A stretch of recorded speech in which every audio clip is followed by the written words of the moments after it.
Washington in the 139th year after its founding in 1871. Good evening, and my name is Robin Taylor, and I'm president of the Philosophical Society. We welcome our members and our guests this evening. Our order of business for this evening is as follows. First, I will have a few brief announcements to our members, and they are about the activities of the Society. Next, our recording secretary will read the minutes of the previous regular meeting of the Society on April 30th. And then we will hear from our speaker, Hod Lipson from Cornell University. After the lecture, we will have a few housekeeping announcements. And then finally, we will retire to the social hour with refreshments in the back of the room. First, new members. We are pleased to welcome the following new members: Robert Blumenthal, Talmadge Caravan, and Hod Lipson, who were elected to membership tonight by the General Committee. Please welcome them.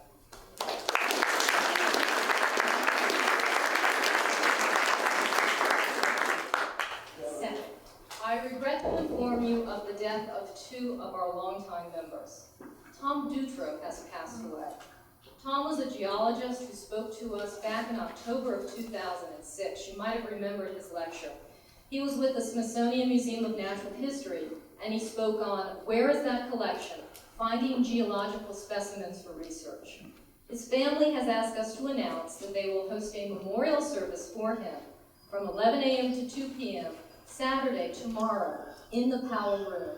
And if you are interested in attending, it's asked that you RSVP, and I have that contact information. Just see me after the lecture. Also, I regret to inform you that our dear friend Klaus Heiss passed away after a long illness. I know that many of you knew Klaus.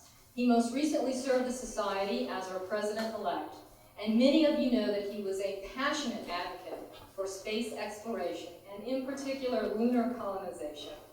He always described himself just as a Tyrolean peasant, but he was much more to us, and he will be missed. And now to our programming. Our December lectures are now up on our website, I hope. Well, maybe not. We'll talk to our webmaster after that.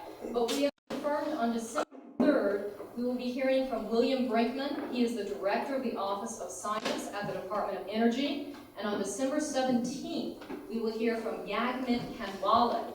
He's with Georgetown University in the Department of Biophysics. He will be speaking on bat communication. So we'll be looking forward to that. And now, recording secretary Naila will read the minutes. On.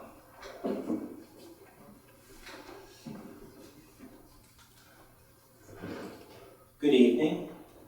President Robin Taylor called the 2,269th meeting to order at 8:18 p.m. April 30th, 2010 in the Powell Auditorium of the Cosmos Club.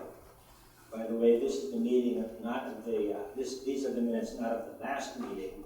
Traditionally, we do not keep minutes of the Joseph Henry lecture and the retiring president's lecture. So it's one meeting before that. Ms. Taylor introduced one new member of the Society. She announced that the Joseph Henry lecture would be delivered by Stephen Dick on May 14th. She asked members to pay dues and made some housekeeping announcements. The minutes of the 2,268th meeting were read and approved. Ms. Taylor then introduced the speaker of the evening, Mr. Arden Beeman, who is in his 10th and final year as director of the National Science Foundation. Mr. Beeman spoke on graduate research and education, keeping the infrastructure, I can't read anymore. Mr. Beeman spoke on graduate research, education, and infrastructure, keeping the genie out of the bottle.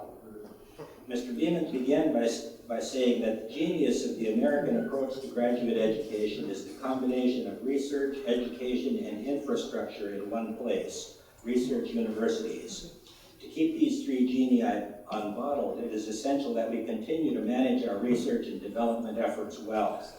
The development of researchers is what fuels our continued innovation. Researchers today need, as they always have, the finest analytical skills and tools. Today, these skills and tools are applied in a global setting, and that change in setting is important.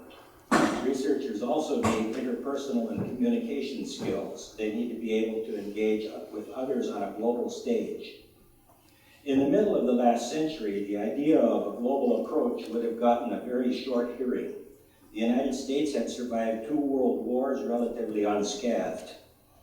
Our lead in science and engineering were unchallenged. Only the Soviet Union challenged us, and Sputnik showed us that the USSR was capable of amazing feats in science and engineering as well. Our national policy at that time was simple: to lead in every field in science and engineering. The world has grown smaller. Advancements in science and technology, particularly in aviation, telecommunications, and computer science, have been the major reasons for this. Today, a global outlook is necessary. NSF puts a premium on programs that integrate research and education and encourage thinking in a global context. The rate of growth in research in the US is 6%. In Asia, it is 10%. In China, it is 20%.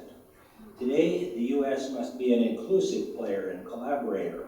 We can no longer act as though we are alone at the top of the heap. We must adapt to a world where leadership is shared. Many lead researchers will become globe-trotting citizens of the world. Top scientists may hold appointments in several locations in the world. The top graduate institutions may have resources and projects in different parts of the world. Mr. Beeman encourages graduate students to expand their interests, to take up languages and studies outside their fields, and generally broaden their outlooks. He recalled the words of Isaac Newton, who said he could calculate the motions of heavenly bodies, but not the madness of people. Mr. Beeman also encourages developing social and behavioral skills. They're needed to direct the scientific disciplines. Too few of us are capable of advocacy, he said. Too few have people skills. This is at a time when public funds are vital. Governments fund most research, and research transcends traditional boundaries, and that requires new skills. Mr. Beeman believes our future success in this new era will depend on several factors. First, as a nation, we need to master the art of competing through collaboration. Second, graduate programs can learn to tap into the relevance of research into national priorities and broaden participation by women and minorities. Third, NSF can focus on fueling transformative research that makes and breaks paradigms, often through the use of large facilities and multidisciplinary teams. Finally, graduate programs and funders such as NSF can continue the commitment to assuring that American graduate students continue to work with the best people and the best equipment wherever in the world they are to be found. Mr. Beeman invited questions. The first question was about how much the modern automation techniques have contributed. The questioner recalled the days of hand-drawn illustrations and 35mm slides.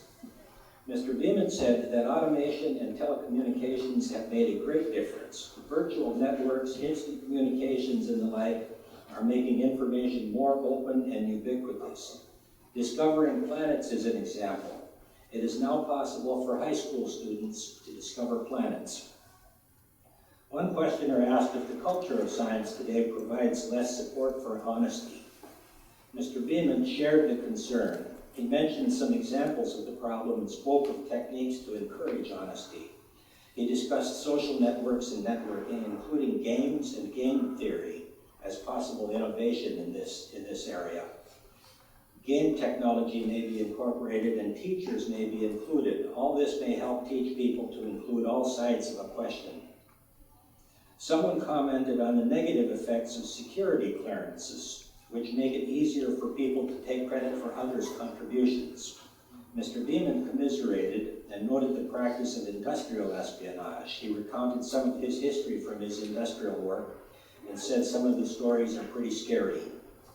There was an extensive discussion about how proposals get written, how they get evaluated, and how these processes have changed.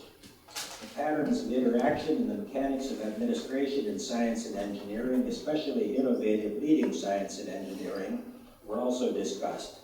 Someone advocated considering a patent as the equivalent of a juried paper, and there was discussion of new ways of handling intellectual property that develops from government funding. In response to a question about funding the prosecution of patents, Mr. Beeman said that is done at present by NSF. After the talk, Ms. Taylor presented a plaque commemorating the occasion and thanked Mr. Beeman on behalf of the Society. Ms. Taylor made the usual housekeeping announcements and invited guests to apply for membership. Finally, at 9:34 p.m., she adjourned the 2,269th meeting to the social hour. Attendance 32, weather beautiful, temperature 20 Celsius. Respectfully submitted, Ronald O. Hietala, recording secretary.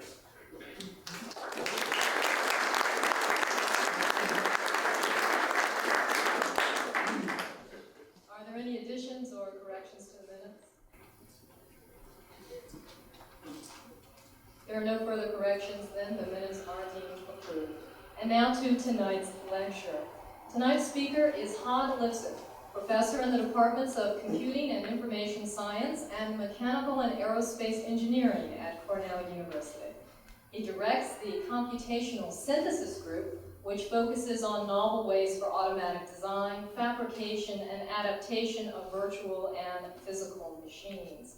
Of note, he is the recipient of the DARPA MTO Young Faculty Award and is also in the popular press, the New York Times, Discovery Magazine, and Popular Mechanics. Esquire named him one of its best and brightest in 2007, and we hope also in 2010 tonight. Tonight he will speak to us on the limits of science. Can scientific discovery be automated? Implicitly, he will be touching upon some long-standing philosophical questions, which reveal new facets when looked at from a scientific perspective. What is knowledge? What does it mean to know, to learn, to understand, to have intelligence? And what does it mean for machines to be capable of these states? How will we recognize these states in a machine? How will humans react to the prospect of machines that can exceed our own thinking capabilities?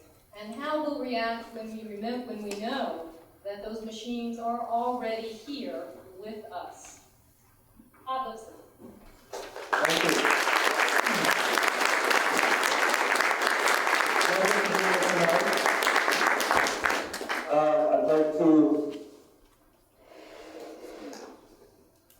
I'd like to talk a little bit about a couple of projects that we've been doing that touch on this issue of the limits of science and where science will go and how we can automate. Is there feedback or is it?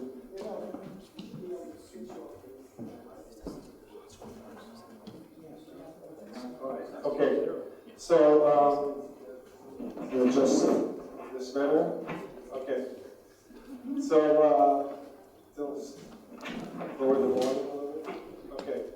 So we didn't set out to look at the limits of science or understand how machines can do science. We were really interested in robotics. And most of the work that we do at Cornell in the robotics lab has to do with seeing how machines can learn, how machines can adapt both their physical structure and their behavior to new situations. But we ended up with a machine that can look at something like a physical system, record data, think about it for a day, and spell out an equation that describes the system. And I don't know yet what this equation means. We'll talk about it in a minute, but it's interesting that machines can do this at all. So I want to tell you a little bit about the story of how we got there. So there are millions of robots out there right now, and most of them by far are in factories. We don't see them. They are superhuman in almost any way you want to measure it. They work faster than humans. They are very accurate. They're more powerful than humans. They work 24/7. They work in hazardous environments. And yet they lack in one particular way, in one particular aspect, and that's their ability to adapt to new situations. So most robots will work very well as long as everything is in the right place and the right time. But once something goes wrong, if a bulb falls off of a robot, it's game over. It can't do anything else. If you look at biology, it's the other way around. So biology is not as fast, is not as accurate, is not as powerful, but it is very good at adaptation. So when things happen, biology adapts. And this is one of the biggest frontiers in robotics, is how can we make machines that can adapt to a new situation without being programmed on the fly. Our goal in most of our current research in robotics is to see how we can make machines that can adapt more quickly to new situations.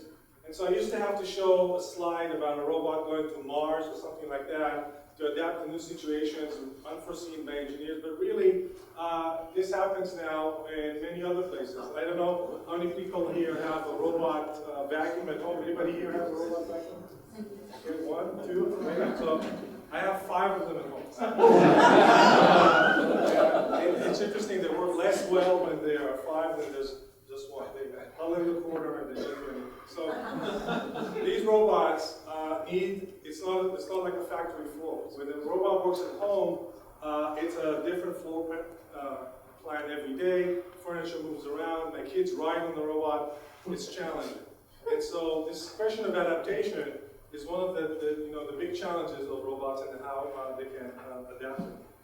So a while ago, we started thinking about robotics in a different way. We said, okay, instead of sitting down at a desk and designing robots from scratch, let's bring in the mother of designers. Let's bring in evolution to design robots for us. So we started with this experiment to try to breed robots to do various things. And we took a kind of simulator and a vat with lots of robots components, and we created a simulation of evolution where mutations could connect and disconnect robot components, bars, joints, wires, motors in various ways, and basically breed machines for walking over a flat table.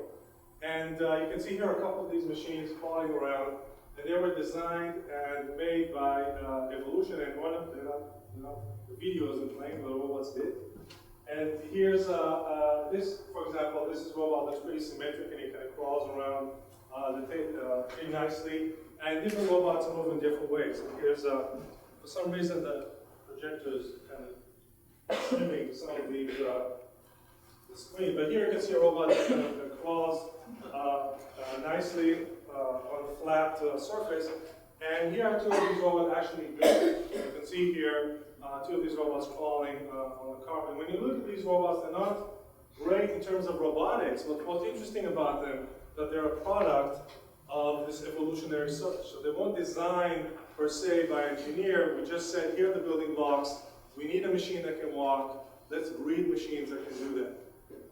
And so that was a big success in terms of evolution, but the robots were still not very impressive. And although this robot here made it to the front page of New York Times, it was still not something that impressed our engineering colleagues. So we set out to build a more impressive robot. So here, our next robot was this robot over here. It's a machine that has 9 legs, and it has 12 pneumatic pistons in it, and it has a paintball canister right in the center.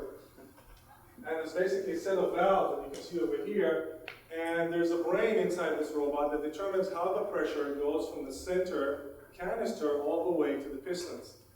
And we said, okay, let's try to take this robot, which is very difficult to make it to walk or do something, and let's try to, this time, we'll try to breed programs that will run on this machine and make it walk. And so, we took this robot, we created a whole population of hundreds of different brains, so to speak, different programs. We put them on this robot, and we started breeding these brains to make the machine move forward. So we put the whole robot into a big cage, and there's a camera at the top left here that can see this robot. It actually sees this red ball here, and this is the camera view. The projector is flipping the bottom of my picture, so I'm not sure. So you're going to have to imagine a third of my slides as we go along. We basically let this thing train overnight. We had lots of trials, and the machine gradually learned how to walk. Here's a playback of some of the robot behavior. You can see in the beginning, the robot is not doing very well. It's not moving too fast, but you can see here it's gradually learning how to walk. And it's interesting that the machine can learn it all from its experiences. So basically, we have all these different programs running on the robot. It's like a rodeo show.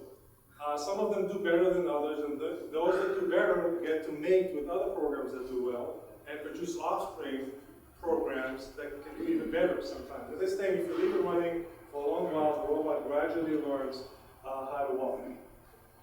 So when we did this, so you can see here, it still leaves something to be desired. You know, we were hoping that this robot will eventually gallop and run into the woods, but it didn't. It still walks like this, and there's still something here that is keeping it from moving forward. And one of the biggest challenges with this kind of approach is that it just takes a long time to learn. It really needs too many physical trials. If you look back at the two projects that I just described, we had the first project, we had basically, we did everything in simulation. We had this big simulator. We did all the study in simulation. We then built the best robot that we got. We crossed our fingers, we turned it on, and we watched what happened. And the robot worked, but only because the robot was very simple. And in fact, this approach doesn't scale to more complex machines because any engineer knows that what works in simulation doesn't necessarily work in reality. There's what we call the reality gap between simulation and reality. Is something that's difficult to cross. As the machine becomes more complex, it's difficult to predict what's going to happen. And so that prevented us from using this evolutionary technique for more complex machines. In the second example that I showed you, we used the same process. We bred programs, evolution to program robots, but we didn't have a simulation. We did everything on a physical robot in the cage. And that way we bypassed the need for a simulator altogether. But the problem there is that it was too slow. It took too many physical trials to get the machine to learn. So there's no way we can convince, let's say, NASA to let us breed robots on Mars and have a robot try all kinds of random things and see what works. It just takes too long, it takes too much energy, and it's too risky for the robot. So we needed an alternative approach, and that's really what I want to show you. And the next approach that I'll describe is what led us to this idea of the robotic simulation that I'll talk about later on. Okay, so what's the approach? The approach is kind of a hybrid of this idea of learning in simulation and learning in reality. And here's the basic idea. We start off with a simulator, a very crude simulator of the world. And we use it to evolve robots, much like we did before. We take the best robot that we have and we build it and we try it out in reality. But because we started off with a simulator that's not very good, the robot that we'll build will probably not work very well in reality. Nonetheless, we collect data about how that robot behaves. We collect sensory data, actuation and sensation that the robot acts and feels. We take that data, and here's the trick. We use that data to evolve better simulators. Okay? So now we're not just evolving robots in some kind of fixed simulator. We're now evolving simulators that learn to simulate better based on the experience of the robot. And so we do that for a while, and after a while we got lots and lots of simulators, and the figure of merit of a simulator is how well it explains reality and measurement. We take the best simulator that we have, we use it to evolve a better robot. We take the best robot that we have, we build it in reality, we try it out. If it still doesn't work, we collect data, and we use that data to improve the simulators even further.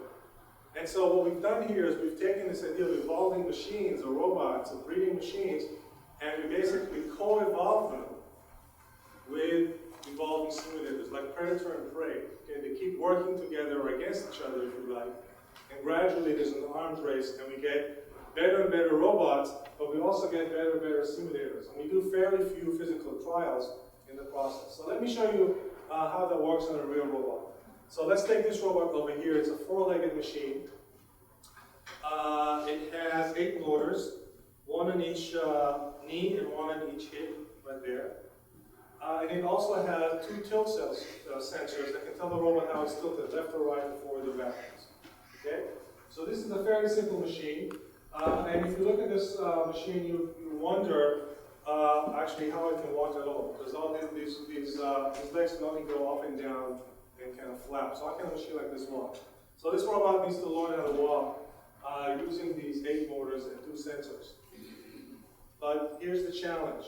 This robot does not know what it looks like.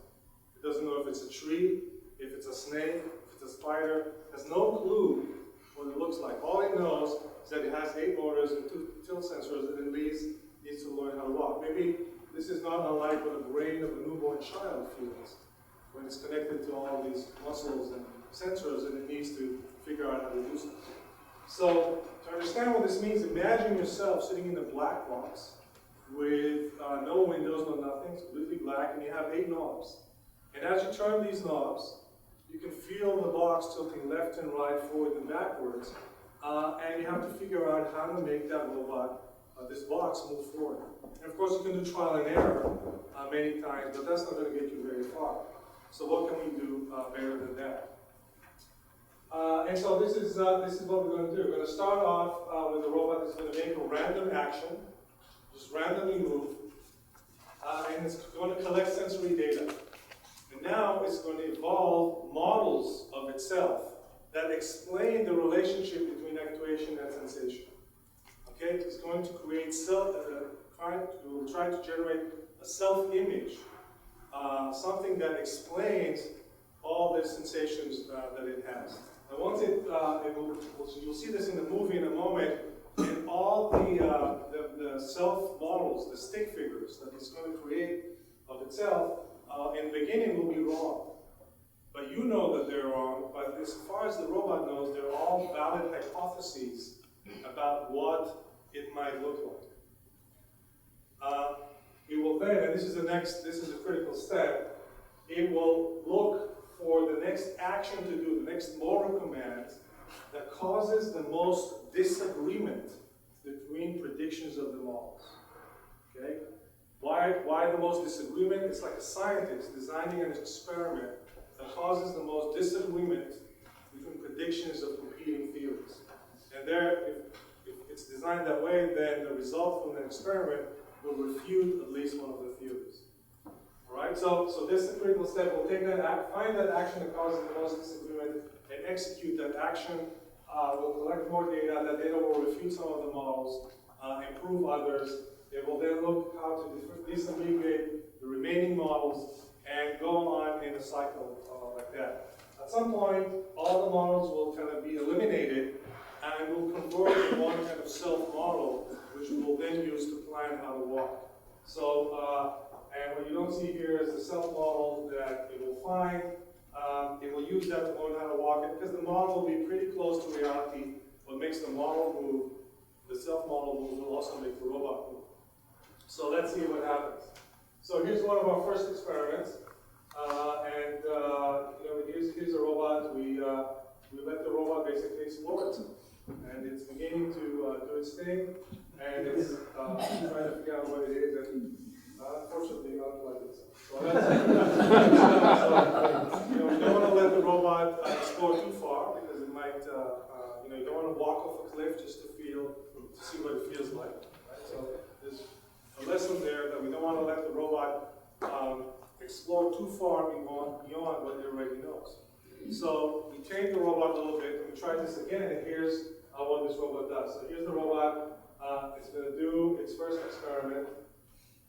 And here are self-models that it created, and you can see they're all wrong, but they all make the box tilt in the center in the same way. So far as the robot knows, these are all valid hypotheses. This is already the 8th out of 16 trials. It's beginning to figure out that it has 4 legs, but not quite, and how they're connected and where.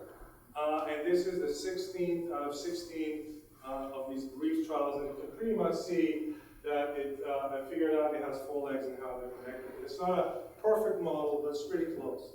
It then uses that self-model, that self-image, to learn how to walk. And you can see here how the robot moves, and we were hoping to get an evil spidery walk, but instead we got this kind of lame way of moving. But when you look at this robot, you have to remember that this robot, actually the sound would be more interesting. This robot learned how to walk without doing physical trials of walking, without being programmed how to walk, and without having a model of what it is. Okay, slowly on the base of 16 brief interactions with reality, it created a self-image and then learned how to walk. So to test this, we took the robot and we removed one of its legs. And we watched what happened. So very quickly, the self-model doesn't match reality. The predictions don't match reality. It's adjusting its self-model. Very quickly, it actually lost a leg internally. It actually made it very short. And then it uses that new revised self-model to learn how to walk again. And this time it's walking in a slightly different way, in a kind of a limping way. And then it executes that motion in reality. So again, to emphasize, there's no sensor here that says a leg came off, switch to plan B. Okay, there's no program that tells it how to react. And there's no simulator and a model and alternative models, alternative gates. Basically what happened is that the dynamics changed, therefore the self-model changed, therefore the gate changed. So you can imagine how, so this is really, again, not at all about necessarily the best way of moving forward, the best way of walking. It's about a machine that can adapt to new situations and to drastically new situations. And it can do that through this idea of self-modeling, creating an image of self and using that to make predictions. And when we think about how humans and animals can do so many things without needing too much trial and error, it is often because we have a self-model. We can see ourselves doing things before we do them. We can anticipate what's going to happen. We can plan all of this using this self-image that we've created over our lives. So, yeah. how does it know what the objective is that it's supposed to try to do? So in this case, so the objective in the first cycle was to create the most predictive simulator. And that's what caused it to create the self-model. In the second cycle, in the second stage, we've actually programmed it, we reward it to move forward. We reward it, again, through this evolutionary process of allowing it to generate lots of controllers, and those that can make the model move forward get to reproduce more. And the result is that it learns how to walk. Okay, so just to give you an idea of how this works statistically, you can see here all the red dots. This is the origin when the robot starts. These are 13 dependent experiments. The red dots are where the robot moves with a random controller. The black dots are where the robot thinks it's going to get to using its self-image. And the blue dots is where it actually went in physical reality. Okay, so as you can see, it's self-modeled, like any member of academia, is inflated. It thinks it can do twice as much as it really can, but nonetheless, the self-model is useful. Okay, even though the self-model is not accurate, it still allows the robot to learn how to move forward. And it's interesting to compare that to other models that the engineers would create for this kind of robot and so forth. All right, so I want to move on to kind of a broader question, which was the kind of title of this talk, which was, can we use this for other things? Can we use this to automate science in general? And if you take a step backwards, you can see, okay, we have a robot. The robot is experimenting with the world. It's moving its limbs, it's sensing things, and it's creating a predictive model. A model, in this case, of itself, that allows it to kind of make plans and predict what's going to happen. Now, if you take a step backwards, you can think of science really as doing something like that. We have a system, we can experiment with it, and we want to create a model that allows us to peek inside the box. And what's particularly important, that in science we can look at observations, we can look at what's going into a system, we can observe the output, and we can importantly tinker with the inputs. We can do experiments, we can set initial conditions, we can make perturbations, and we can observe the outputs, and we want to understand what's going inside. So we can take the very same process that I just showed you for the robot, any any system that I want to understand. So let's say instead of a robot, I put in this picture of a couple of beakers, and let's say this is an experiment. We have some sensors that we can sense what's going on. We use those to create models. Now, for the robot, the models were made from pieces of robots, okay, joints and bars and things like that. But we can make models from any building blocks we want. For example, mathematical equations and so forth. So we create lots of models. Then, just like we in the robot, we search for actions that cause the most disagreement between predictions of models. Here, we will search for perturbations and initial conditions that cause the most disagreement between predictions of competing models.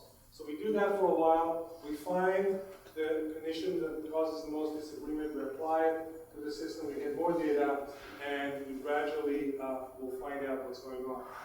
So when we thought about this, we started applying it to a lot of different things. And this is this is a bridge that goes into Cornell. I cross that every morning. So it's going to look like this. And while you cross this bridge, you have a lot of time to think. What would happen if something here was a bit weaker than it should be? And so we took this thing and we said, okay, let's try to apply the same algorithm to the bridge. We didn't do this on the real bridge, we did this in simulation. You can barely see it here, but there's a picture of a bridge, and one of the elements is weaker. And now we let the bridge slightly vibrate itself, okay, barely noticeable in various locations, and sense the vibration in other locations. And from this relationship between actuation and sensation, it can create a self-model. So the bridge is modeling itself, and it has multiple hypotheses. It actuates itself in different ways to disambiguate the competing models. And we can show that very quickly it can find the faulty element, and also can do that more accurately than conventional civil engineering methods. So you can see that the same idea, this automated modeling, can be applied to for example, health diagnostics in structures. You can do this in biology, in other areas. This is a recent result that we have where you take a cell and you study its neurophysiology, you can collect the voltages across the membrane, things like that, and then you say, okay, give me a model, an electric circuit model that behaves in the same way as the cell. And after a while, you get a model, and that describes how the cell is behaving. And this is maybe a language that we can have a better chance to understand than just by looking at the cell. So we have a way of kind of interrogating the system and understanding how it works. But the best example, and I want to, this is kind of I want to kind of conclude with this series of examples of this type, is when we let the system create mathematical models of systems that we're looking at. So I want to start with just saying a couple words on this idea called symbolic regression. So some of you may know a mathematical technique called regression, where we take basically a model, a mathematical model, and we use data to fine-tune the coefficients of the model. It's a very well-known technique and used extensively, and it can be done for linear models and for nonlinear models. And usually in those cases, it's a scientist or engineer that provides the model, and it's the computer that fine-tunes the coefficients to make the model fit the data. So that's used extensively. But alternatively, I want to think a little bit about an alternative approach, which we call symbolic regression, something that's been around for about a decade, where we try to create models without knowing what they are from scratch. So for example, here I have a couple of dots on the screen, and you can look at these dots and you can try to think, okay, what's the equation that generated these dots? There could be many, and if there's a smaller crowd, this wouldn't be a rhetorical question. I'd actually think about it. But if you think about it for a while, some of you might be thinking about it right now. You might think about, okay, there's probably a sine wave in here. Maybe there's an element that's growing over time. There's something going on here, and after a while, you might figure out, okay, that's an exponent times a sine wave. And And if you were trying to do this in your head right now, you were essentially trying to do symbolic regression, because you weren't interested in coefficients. You were interested in what is the form of the equation that explains the data. Not the coefficients, just the form. And so we can do the same thing automatically. We can represent equations as trees, okay, for example here. And we can take our data and gradually evolve equations so that they explain the data better and better. So just like the robot was a composition of robot building blocks that could walk faster and faster, here's a composition of equation building blocks that can minimize the error on the data and improve the description over time. And after we do that for a while, indeed, we get a nice explanation of what's going on. So importantly, just like we had this coevolution, remember with the robot, we had robot that learns how to walk, so we had models of the robots evolve on one side, and we had experiments that causes disagreement between competing models. In the same way here, we have models, mathematical models that explain the data, and we have new experiments, these red dots here, which is where these models disagree the most in their prediction. And those areas is where we need to do a new experiment to collect more data. And so indeed, this kind of, when you do this kind of coevolution, arms race between models and experiment, the error is reduced a lot faster, and discovery runs, you get the result sooner. So, you know, the first thing we did when we got this to work is to try to get rich. Okay? And so, so we did that, and it didn't work. So that's why I'm still here. But other people did, and I'll show you that in a moment. The next thing we said, okay, you know what, forget about getting rich, let's get famous. Let's take all the prime numbers and see if we can find a formula for the prime numbers. We couldn't do that either. And so we were stuck with, you know, we can't get rich, we can't get famous, so we have to go back to the drawing board and do some science. And actually, that was a point where we actually published this idea, and immediately we got all kinds of emails. And one of them said, email from CERN, and they said, we have this discrepancy between particle mass and energy. Maybe you can help us. And so they sent us this large database of data, and we ran our program and immediately found this equation that described the discrepancy. I don't understand it, but it looks, it's pretty good. It looks like and so we emailed it back, and we already started looking at, you know, flights to Stockholm. Getting but they immediately sent us back an email and said, no, we actually know about this formula. In fact, it's called Weizsäcker's formula, and you know, they were very disappointed, but we were very excited because our program is finding things that people get named for. And that, you know, to means it's really doing science. Okay, maybe we'll get lucky next time. So we started saying, okay, let's move on beyond just finding equations for data. Let's try to create equations that explain the dynamics.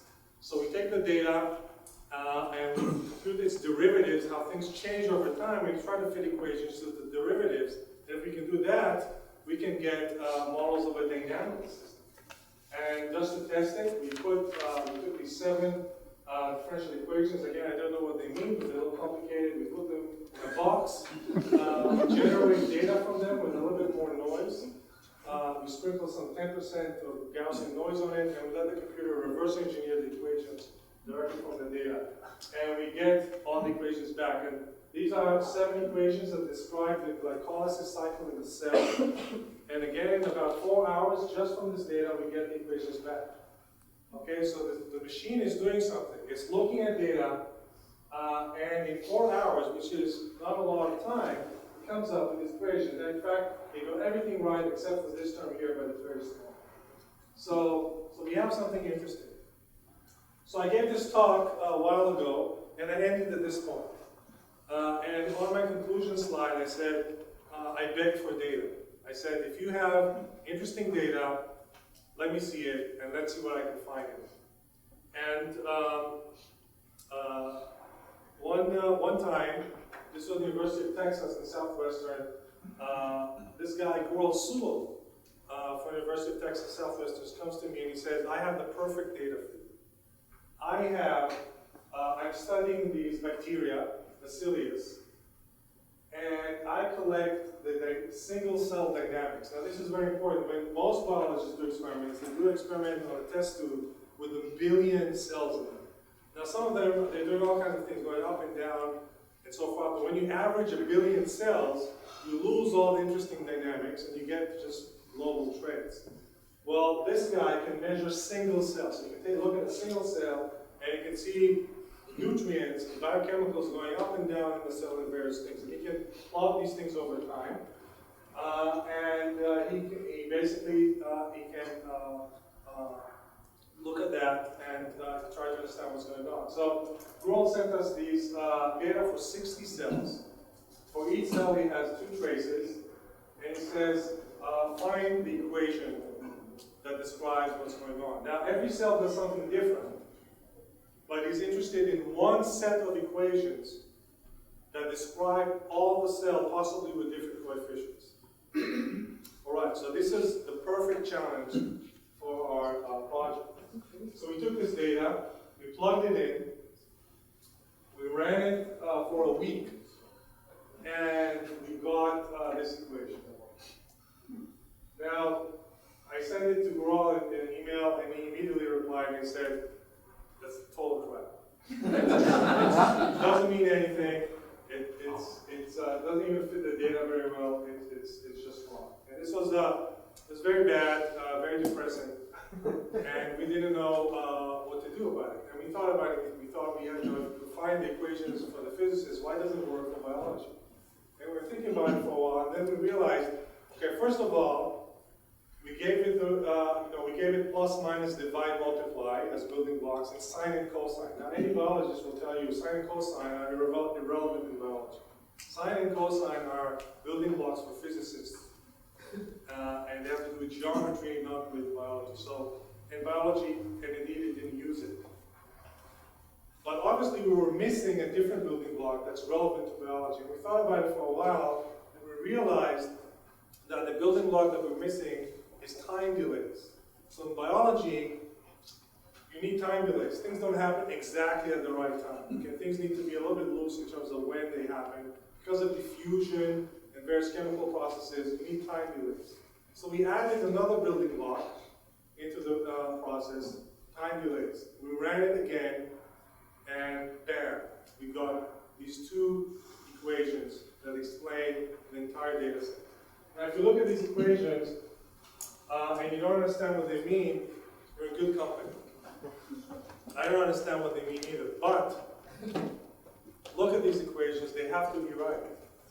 They are short, they are symmetric, and they fit all the data. What more can you want? And I emailed this to Gurul, and he sends me an email back, and he says, well, these are the 2 equations that we have, that we published in Science just a few months ago. And okay, if you can't see them, I can see them. But they are very complicated. Okay, in fact, the 2 equations, this is one of them, and there's a bigger one right here, have 14 parameters, and this one has only 6. Now, and so, I don't know what either of them mean, but this is shorter. It explains all the data, and it's symmetric, and this one isn't. This one, according to Occam's razor, must be closer to the truth. But the challenge is that we have no clue what it means. In fact, I put in alpha, beta, in lambda here just to make it look scientific. Right? Really, I don't know what any of these things mean. And whereas biologists can tell you exactly what this means, that this is a glucose concentration and whatever, here it's a completely opaque system. So it looks beautifully simple. And we did all the simple correlation studies and so forth. This doesn't correlate with anything here. These coefficients everything simple. It's a mystery of what this means. But the good news is that it fits the data perfectly. Okay, here you can see two traces, different cells, it fits everything. So we were stuck with this problem when we have models where we don't have meanings. And this is a really challenging problem, especially if you're trying to publish. If you don't have the meaning for the equations, it's really a problem. It's like going to an oracle and asking for the answer, but not having a way to describe how you got the answer. You can't publish it. So the question is, can we go beyond just models, even those models, and try to get to the meaning of what's going on? And so the last thing I want to show you is trying to begin to get into the meaning of things. And so this brings up this whole idea of data mining. So there's a lot of data mining in business, and this is one example. This is the real example. Couldn't make this up. If you go to the supermarket, people analyze what people buy and when. It turns out that people that buy diapers on Thursdays also buy beer. And that's a fact. And if you run in a supermarket, you don't care why. All you do is you move the cart with the beer next to the diapers and you increase the sales. You don't care about why. And so correlations are very useful for predictions. But scientists often are interested in why things happen. Many of you right now are trying to think, why is it that people that buy diapers on Thursdays also buy beers? And formulating hypotheses. And so how can we try to get into that why? So I'm going to give you one example of how we try to address this, and that is to look for invariants. Now, why is this important? Let's take this pendulum here, swinging left and right. And imagine that you can measure the angle and angular velocity of this pendulum over time. And you ask, and you can take these two variables and you can say, okay, create a model for me that predicts the future of the pendulum from its current position. And you can do that, and you get a model. But you can also ask, tell me what is not changing about this pendulum. Okay, the angle changes over time, the angular velocity changes over time. What combination of these variables is not changing? Maybe their sum is not changing. Maybe the ratio is not changing. Maybe the sum of squares is not changing. You want to know what is not changing. And what, if you do this for a pendulum, what you get? Anybody want to guess? Not a rhetorical question. Energy, right? So exactly. So the combination of variables that least describes the energy of the pendulum is the thing that's not changing. So by asking what is not changing, you can actually, you may be able to get into what's behind the pendulum, what's driving, what's the fundamental law that's driving the pendulum. And you can take, points and ask, what invariant they're on, and you can tell here this equation of a circle and so on. So we thought this is a great idea, and so what we did is we took some data and we gave it to the computer and we said, what is not changing about the data? Give me some combination of variables that doesn't change, some formula that doesn't change. So it thinks about this problem for exactly 1 nanosecond, and it says, it's not changing about the data. Which is true, 42 is not changing about the data, but it's not a function of the data either. Okay, you gotta give us something that's not changing, but uses the variable. So it thinks another millisecond, and it says, 42 plus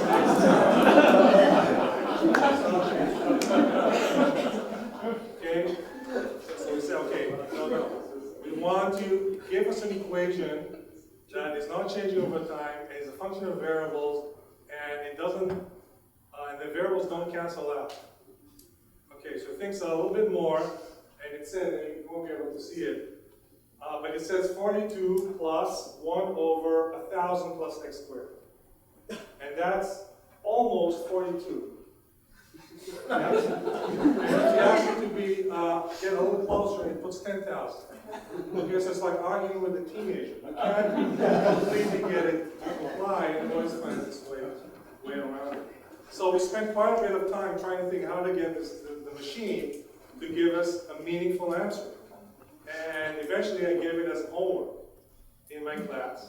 And one student, Mike Schmidt, came up with this idea. He said, let's take the data stream, and compute the ratio between the data. So if I have x and y, I can compute dx, dy, dy, dx, how the data here changes compared to how the data here changes.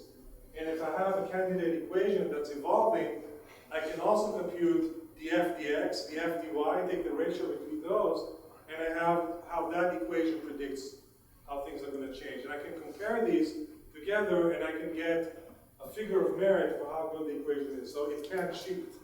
Okay, it actually has to make predictions. And so we tried this on a couple of different systems, some synthetic data on a sphere or a circle, elliptic curve, and indeed it was able to find invariants. And so we thought, okay, we have something that works, let's try it out. And the first experiment that we did is this experiment. It's basically an oscillator with springs, physics 101 lab. And we put a sticker here, and the webcam watches this. And when it watches it, it collects data.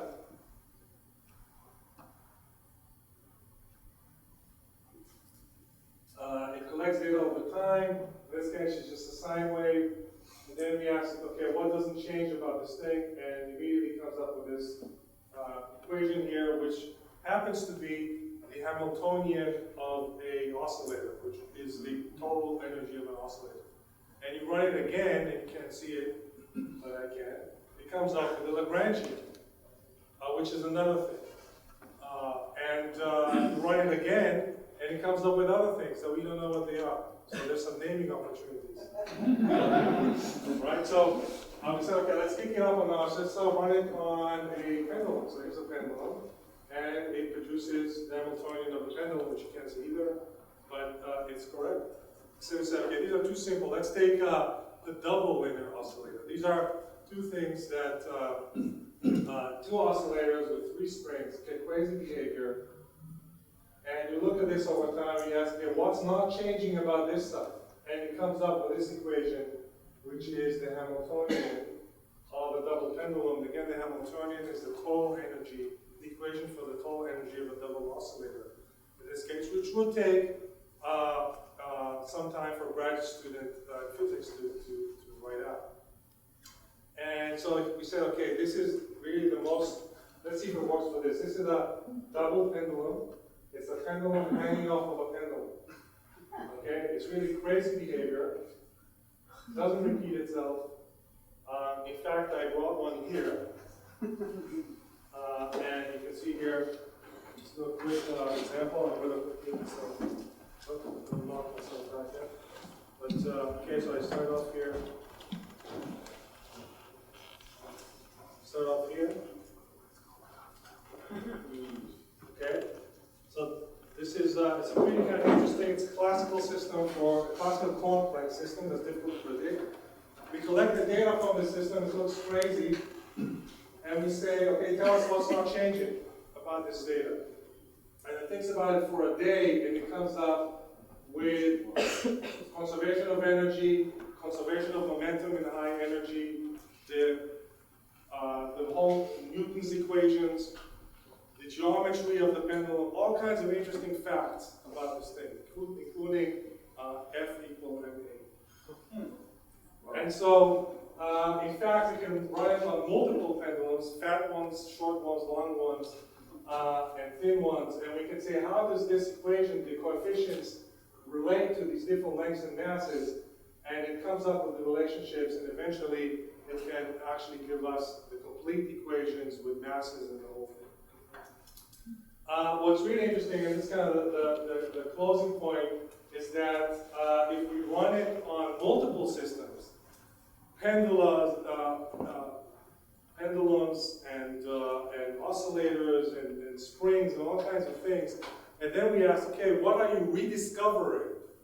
What keeps coming up? What are the motifs? It begins to find certain elements that keep reappearing more frequently than they should based on their size. If you look carefully, you see kinetic energy you can see momentum conservation. You can see building blocks of mechanics. So it's beginning to discover the language of mechanics, not just a formula, but basic elements that are useful for solving all kinds of systems. Okay, so I showed you two examples. One one in physics and one in biology, where we basically look at an observed system and we try to reverse engineer what's going on, starting, and the key here is not just to explain the data, but to look for experiments that make competing models disagree, and that's always running in the background to make this thing work. And so when we published this, we immediately got a couple emails a day of people saying, I have this data, I need to graduate. And at some point we became the bottleneck of this entire process. At some point we said, okay, here's the program. We put the program online. It's called Eureka with a Q, because K was taken, and also because it's equation. And so it's online, and it's like an Excel spreadsheet. You just paste your data in there, and you press the find something button. Okay? And it runs, and you can get all kinds of interesting behaviors, and it tells you what the equations are, describe the data, and people are using it for all kinds of things, from understanding behaviors of cows in the herd, to particle physics, to predicting the stock market. And actually, there was a big blog about people using this to predict the stock market, and one day, the blog was deleted.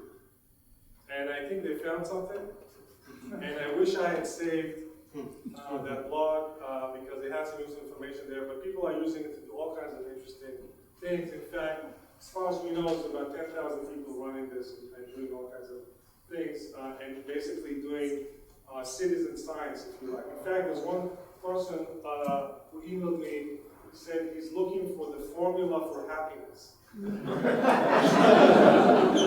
thought it was a joke.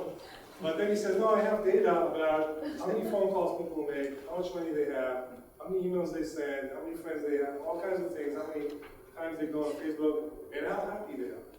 And I'm trying to find the formula. So I'll publish that. I hope he does when he finds it. All right. So it begs the question.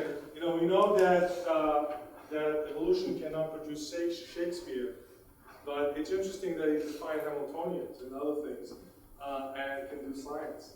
And so I want to kind of conclude with this question of where science is going. And this is a recent statement by Chris Anderson from Wired magazine editor, and he said correlation is enough. Faced with massive data, the scientific method is becoming obsolete. We can stop looking for models because we can predict everything. So I disagree with this, and I think that basically there is a lot of data, but we can now use this data to automate or to accelerate our discovery of models. And so we can use that in understanding while correlations like the beer and the diapers can allow you to make predictions. They don't give you insight into what's going on. Models, and especially symbolic and mathematical models, can tell you what's going on. The New York Times said on this, radical physicists are not yet obsolete, but scientists have taken the steps towards replacing themselves. And this is also, I think, somewhat of a misconception. In fact, as the example that I showed you proved, we still needed to tell the system what building blocks to use, what variables to look at. And until we had this idea of looking at time delays, we couldn't create models at all. And so I think what happens here is these kinds of tools elevate the scientific inquiry process to the point where people and scientists can not just try to fit models, but spend their time creating frameworks and trying to understand what kind of building blocks might be useful to explain a new phenomena, and then let the computer see if indeed those building blocks help explain. So we'll leave you with this thought, and thank you very much.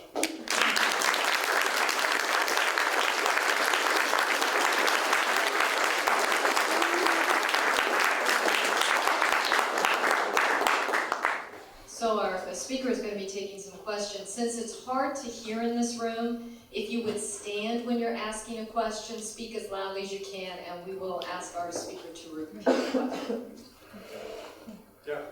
Are there any particular ways of handling noise that lend themselves to your particular way of looking at data? Yeah, actually I didn't show this at all, but one of the things we did is we said, okay, let's add a building block, which is noise, and see if we can create stochastic models rather than deterministic models. In other words, models that don't predict just the behavior, but models that predict how the noise is distributed in a noisy system. And by doing that, we can create models that explain something about the system and also where the noisy parts in it. Create hypotheses about what is generating the noise and how it's propagated through the system. So we have stochastic models. So there's a lot to be done there still. But you don't bring noise out of it. That way, are all the traditional ways equally good for your? So you can try to model something that's noisy. You can model it despite the noise. You can try to model the noise itself. You can try to model the bounds of the system. So you can, depending on how you formulate your goal, the system will search. Interesting to see what happens. Yeah. So you had a very good, there was a set of equations on this side, then there were curves. Yeah. Then you had another set of equations you got from those curves, and there was something wrong, which you scratched out in red. Yes. Did you try to put the second set of equations, which you got from that, into curves to see whether those curves would be exactly as the one before? So the curves, that was an illustration. You're right. But really there are thousands of equations competing and explaining the data. And so this is exactly what happens when you describe some. They're all competing. Some of them are better, some of them are worse. Those that they all get to cross-breed with other equations. And overall, those that do better gradually propagate over time. So they're still there. They're mixing around, and they gradually fit the data better and better over time. Yeah. This might be a wild idea, but it might be interesting if you could apply this to SETI data. That's a great idea. To see if there's anything in there, and maybe it's the answer will be 42. Yeah, that's. Thank you, very interesting. I was wondering, did you find any building blocks that were novel? And do you think it's perhaps possible that you would find building blocks that are incomprehensible or seemingly incomprehensible? Yeah. So actually we find a lot of incomprehensible things, and some of them might be building blocks. So definitely if we look at biology, especially biological data, which is the place where we have the most data and the least knowledge, and we run it on lots of systems, we get combinations of things that appear more frequently than, motifs basically, that appear more frequently than you would expect. And these are probably meaningful in some way. But one of the main points that I wanted to convey here is that we have this kind of tool that generates answers, but we don't understand what they mean. And so we have building blocks, we have equations, we have invariants that are very interesting for biological systems, but we don't know what they mean. So that's kind of the challenge right now. If you don't mind, could I ask, do you have any philosophical opinion on that and its relationship to human understanding and knowledge? Do you think that perhaps there's a limit there? I mean, we can understand? So there's kind of two interesting issues there. One is that this is an opinion that Steve Strogatz from Cornell mentioned a while ago. That this is actually where the title "Limits of Science" comes from. That many people hold this opinion that it could be that there is a limit to what we can understand in science. And we've been lucky to live in a period, in a relatively short period of time, where we could collect data and create models that gave us insight into what's going on. But we might be reaching the end of that period where the simple things have been discovered and the complicated things are left, and we just don't have the mental capacity to understand, to gain insight into those complex systems. And biology is one that comes to mind. And so maybe the answer is that we can't understand them, and then computers are going to be able to create models, and there is no way that we can understand them. So that leads me to this other thought, that I think one of the biggest challenges, in the future of artificial intelligence is not only going to be great machines that create models and predict what's going on, but machines that can explain their findings to people. So, for example, we have all these models. Is there a way that you can get an artificial intelligence system to take that model and explain it to a person in terms that that person can understand? Maybe it's like explaining to a child something by analogies to things that the child knows, but eventually it may be too difficult. Maybe it's like, in the end, like trying to explain Shakespeare to a dog. There's just no language that you can use to do that, and maybe that will be where we're headed. Yeah. Have you done any work with self-reproduction machines, either asexual or bisexual? Yes, I have, but it's probably not related to this. We've done work on robots that self-replicate and build other robots and things like that. Yeah. Sir, when I asked you that question about how does the machine know what it is that it really wants to do, that to me is a very fundamental part, because is there human intervention in the movement to say, and are you sitting there with the lattice and saying, oh, that's a good one, it's moving forward a little bit?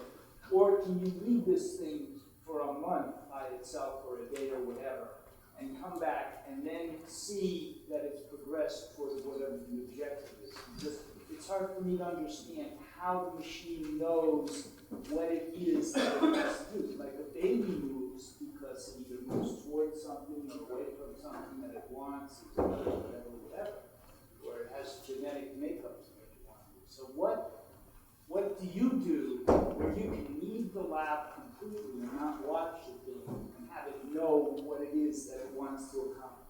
Okay, so for the robot, we program the robot.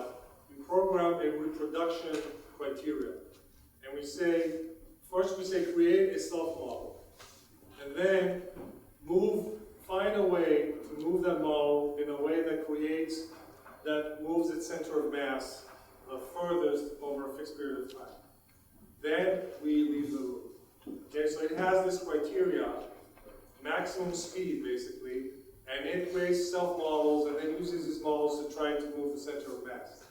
But we can only do that with a simple model that we can actually understand and program.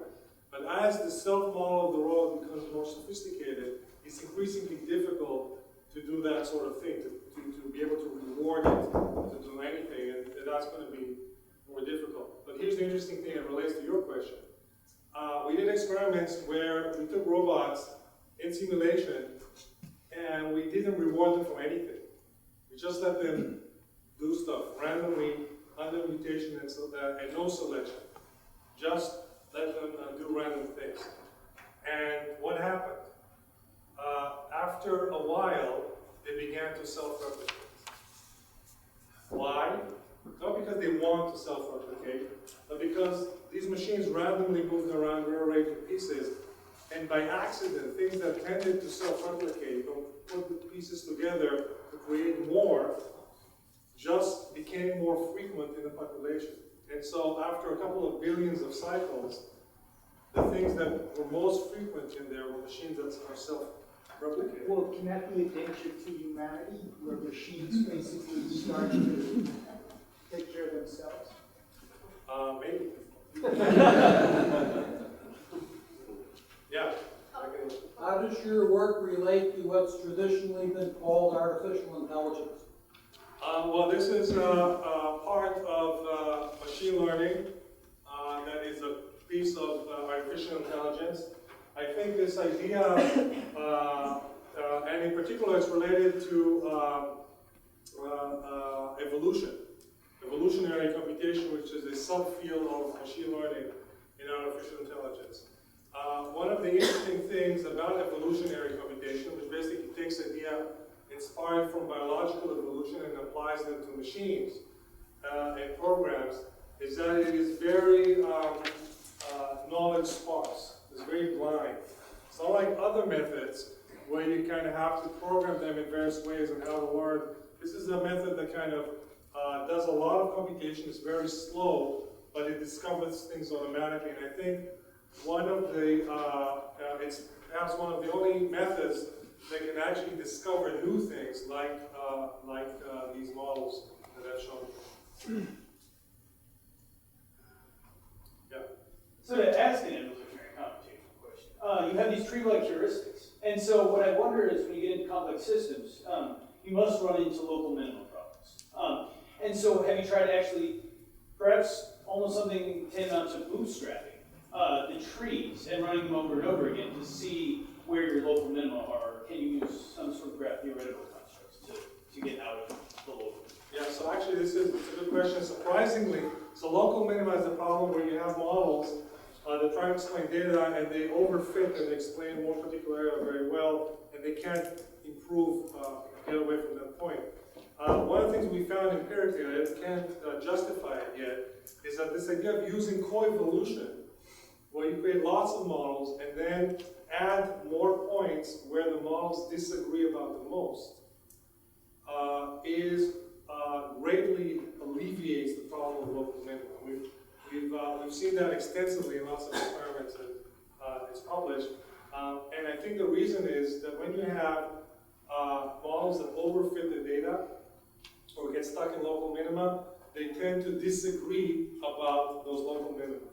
There tends to be actually many different ways to overfit, and so the next data point, the next experiment, immediately addresses that local minima and kind of changes the landscape. It was local minima before isn't a local minima anymore.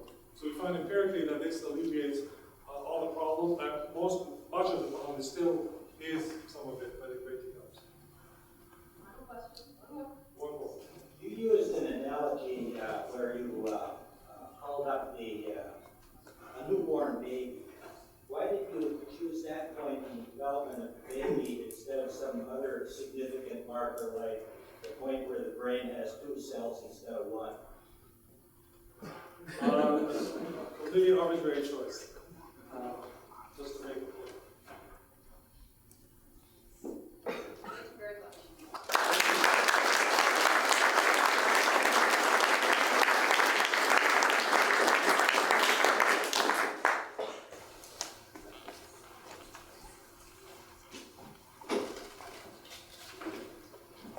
Before you get going, Mr. Lipson, let me express our appreciation for your lecture. And we have for you a framed announcement of your lecture signed by all the members of the General Committee. Thank you so much.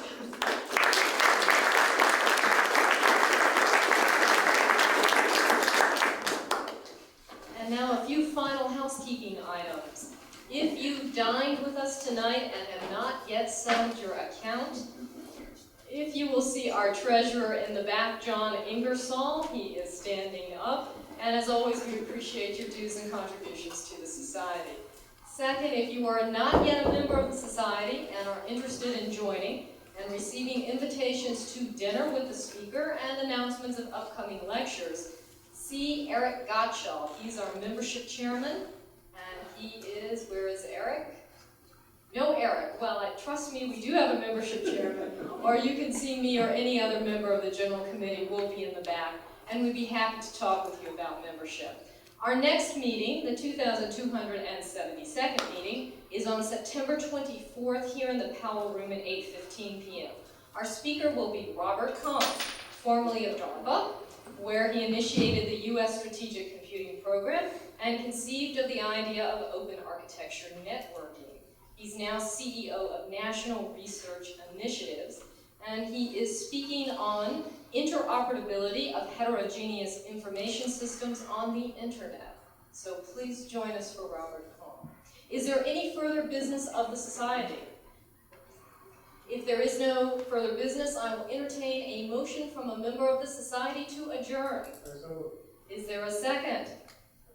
All in favor?